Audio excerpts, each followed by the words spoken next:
Wilujeng pepanggihan malih, Bapak Ibu, para sedherek wonten pundi kemawon ing kalodhangan dinten menika kula badhe maosaken crita cekak kanthi ira-iraan Sore ing Queens Bay kaserat dening Sriyanti S. Sastro Prayitno kapedhik saking kulawarti panyebar semangat nomor 50 12 Desember 2024. Monggo sugeng midhangetaken.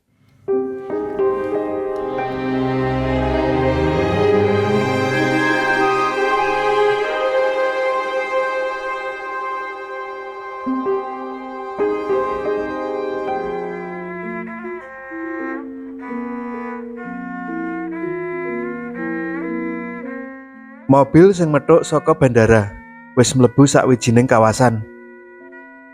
Bangunan tingkat 3 nganti 5 katon gumelar. Ing ngarep papan kang ana tulisane Desa Siswa Saujana. Mobil mandeg. Aku karo Bu Mirna enggal mudhun. Dingak-dinguk sedhela. Ing bangunan ngarep dhewe iki ana kafe cacah 3. Aku sakloron mampir sisan pesen sego dibungkus. Amarga miturut info saka panitia, mengko kamarku sakloron ing lantai 3. Sakwise rada bingung bayar nganggo duit ringgit. Wong loro enggal nggeret koper ditutake mahasiswi loro ayu-ayu. Sadurunge mlebu lorong antarane kamar kang rada dawa. Ana papan peringatan ing tembok. Unine marai aku karo kancaku mesem kecut. Hanya perempuan gatal saja yang membiarkan laki-laki masuk. Senajan nganggo basa Melayu, nanging maksudnya cetha.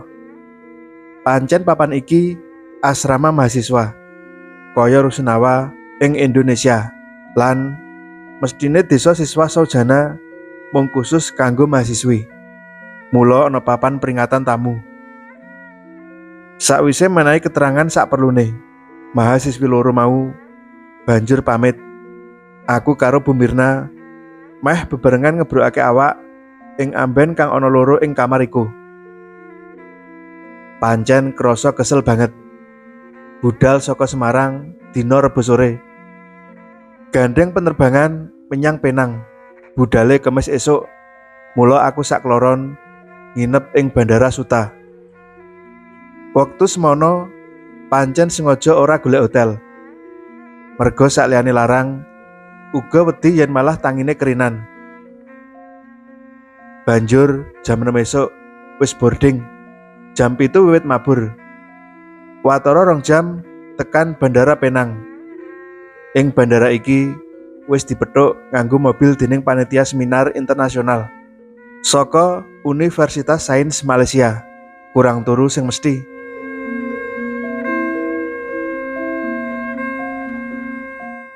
Saking kesel lan ngantuke, mbuh pirang jam merem ora krasa. Tangi-tangi bareng weteng luwe. Bubaratus banjur buka buntelan sego kang dituku ing kafe mau. Rumangsaku kok kurang cocok. Kulino mangan sego putih tanpa bumbu bareng kudu mangan sego kang dibumboni. Kok aneh rasane. Apa maneh sayur sing rupane kaya opor. Jebul bumbune krasa banget. Kanthi kepeksa nyendoki sithik mbaka sithik.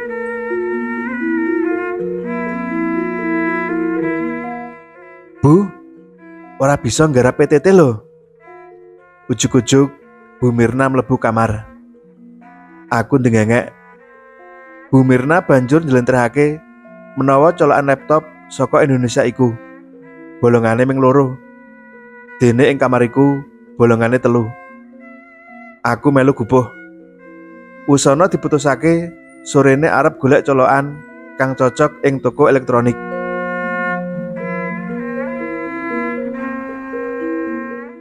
Metu saka kamar. Ing kafe ngarep ketemu ibu-ibu loro. Sakwise tetepungan jebul karepe padha. Ibu-ibu iku dosen saka IPB Bogor. Teka ing kono padha dene arep melu seminar internasional.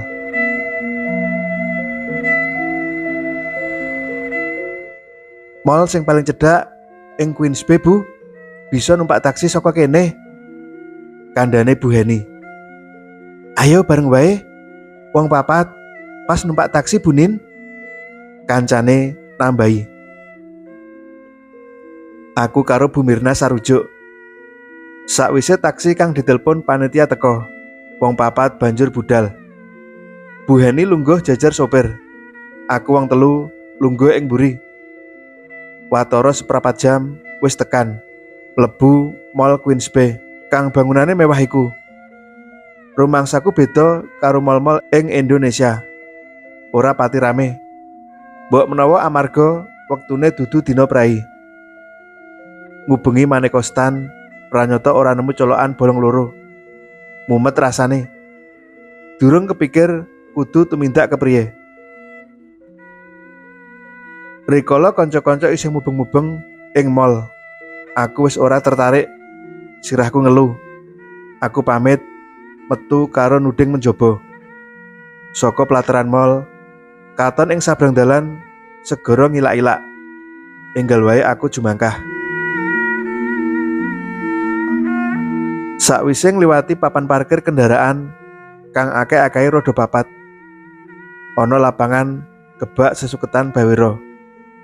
Lagi wae aku ngematake segere angin sore kang ngelus kulit lan rambutku. Dumadaan simpangan karo priya. Dek, rasane aku tepung. Dheweke uga katon kaget.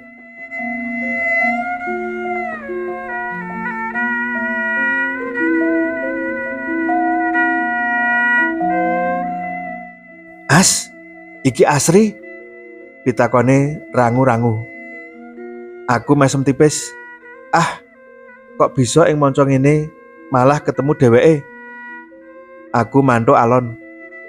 Dheweke uga banjur mesem sakwise takon tinakon kabar.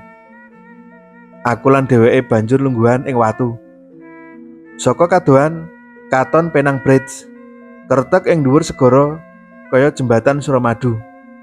Ing sisih liyane katon bangunan gedung-gedung tingkat. Penang pancen kalebu lalatan Malaysia kang wis maju.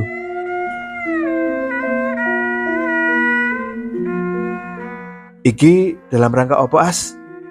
Pitakone. Jantungku teratapan. Ana lindu kang lagi urek. Ana rasa kang campuh ora karuan. Rasa seneng, susah, gelo, tumplek-blek.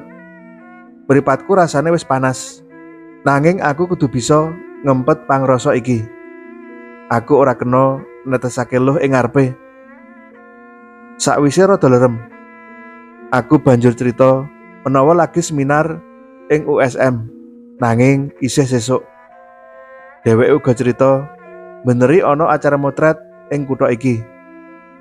Minangka fotografer jurnalis, dheweke pancen biasa nekani kutha-kutha kang dadi kawigatene.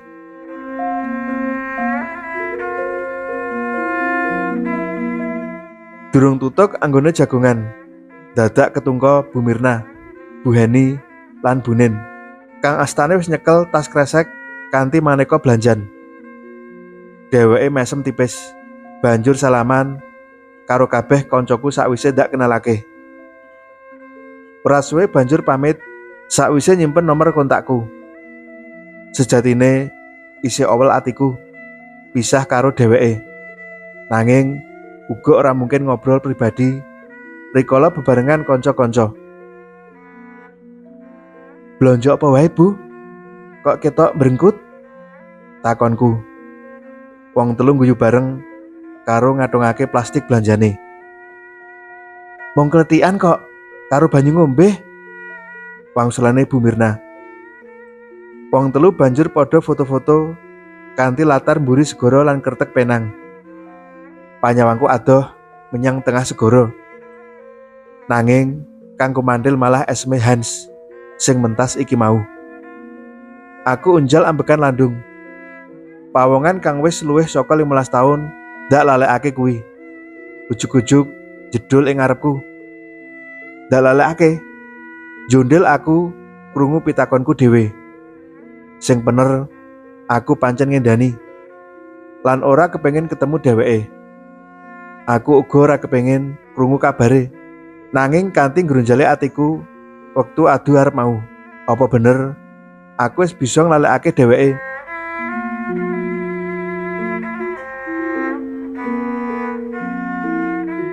Wong papat banjur bali menyang desa Siswa Saujana.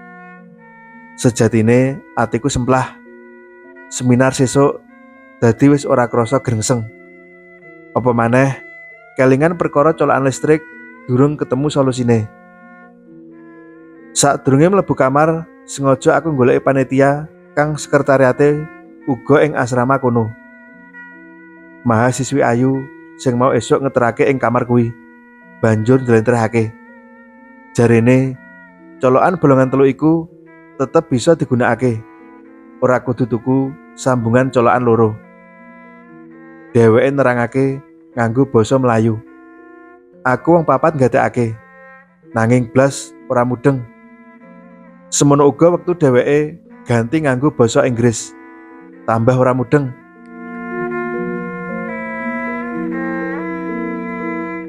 Pranyata contoh pancen luwih gampang dingerteni tinimbang ukara-ukara keterangan. Tangan kiwane mahasiswi kuwi nyekel kunci lawang, nutup bolongan siji sing dhuwur. Banjur colokan charger laptop mata loro iku ditancepake. Jelep, beres, langsung bisa digunakake.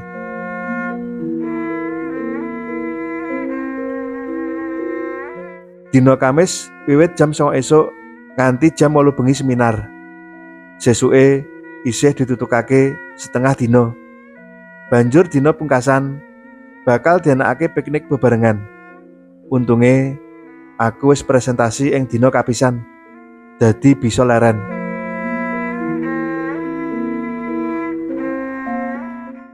Wengi iku aku lagi wani buka pesene Hans.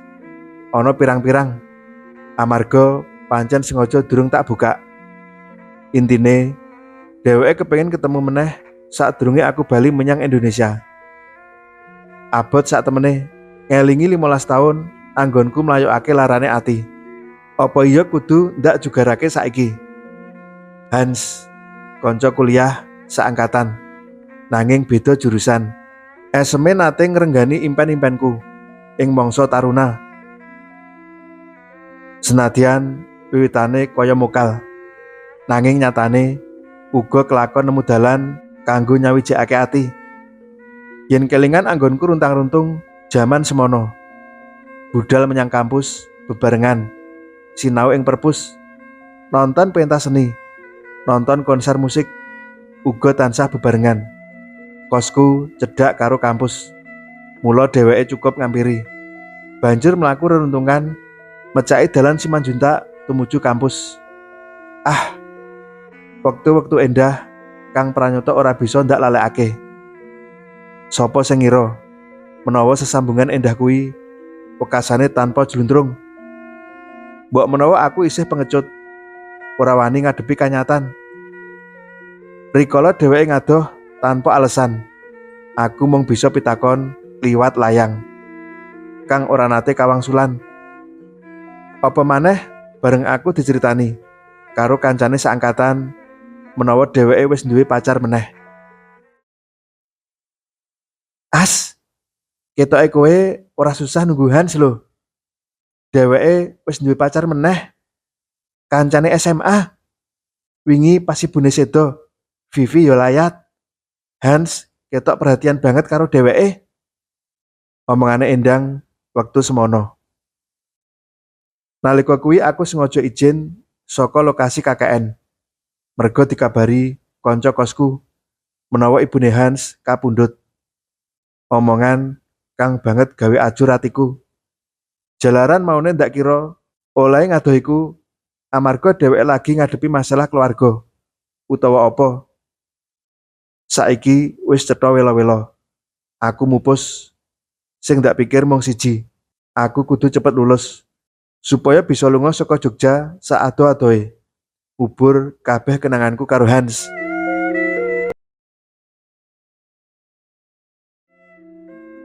Ora krasa 15 taun wis mungkur. Aku wis ora ana meneh, nanging nyatane ora gampang nibakake katresnan. Sak temene aku ora rumangsa kapok utawa jinja. Mbok menawa mung merga durung ketemu sing cocok wae. Nanging gene ya kudu ketemu dheweke saiki. Rikala tatu-tatu njarem iki wiwit suda rasane. Ndak buka meneh WA saka Hans. Dheweke ngotot ngajak ketemu. Aku dhewe ing dina kaloro wis longgar. Mula ndak jaluk. Dheweke ngampiri aku ing hotel papan seminar. Aku ora takon arep menyang endi. Aku uga ora krungu kepriye anggone ngomong marang sopir taksi. Pikiranku uleng ora karuan. Nganti tanpa sadar taksine mandek. Aku cingak rikala mudhun. Amarga jebul dheweke ngajak aku ing pesisir Queens Bay. Pesisir kang rong dina kepungkur dadi seksi patemonku sakwise 15 taun. Angin segara sore iku uga krasa adem nyempyok rai. Dheweke mlaku alon tanpa gunem ing sisihku. Tangane kumlawe ngrangkul pundakku. Sak temene aku pengen ngendani, nanging tansaya keket anggone ngrangkul. Rangkulane lagi longgar, rikala padha lungguh ing dhuwur watu kaya dek emben. Sauntara wong loro mung amem, panyawangku ndak uncalake adoh ing tengah segara. Sakwise bola-bali krungu panggersah, usana dheweke miwiti caturan.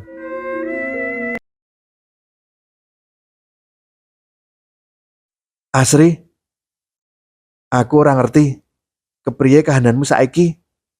Mbok menawa wis ana priya kang bejo, nanging mumpung ketemu, aku pengen kandha. Aku njaluk ngapura yen wektu semono kudu ngedohi kowe, ora amarga apa-apa.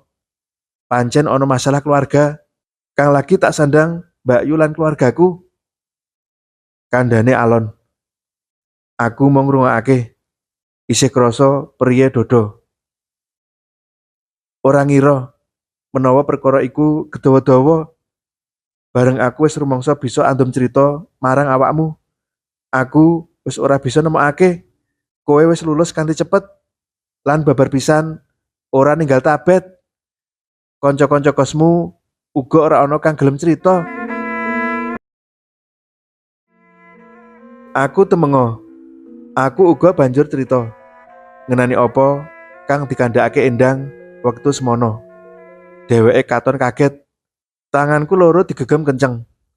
Panyawange manter. Asri, kenapa kowe ora crita? Aku ora nate pacaran karo Vivi. Aku cedhak karo dheweke. Merga wektu semono aku ngelesi adike. Kandhane nandes. Banjur, Endang, tembungku angluh. Balungku kaya dilolosi. Rasa keduwung tan bisa kabendung. Dheweke banjur cerita menawa Endang sing pancen kancane sak jurusan kerep dolan ing omahe. Amarga Mbak Yune Endang iku kancane kerja Mbak Ratih, Mbak Yune Hans. Senadyan ora diceritakake luwih dawa, arah lan karepe Endang wis cetha. Babar pisan aku ora ngira. Embuh kepriye mula bukane. Aku wis kami seseken ing dadane Hans. Angin sore ing gisik Queens Bay. Kaya ngelingake, lamat-lamat keprungu lagune John Denver kang biyen dadi kesenengane. Matur nuwun.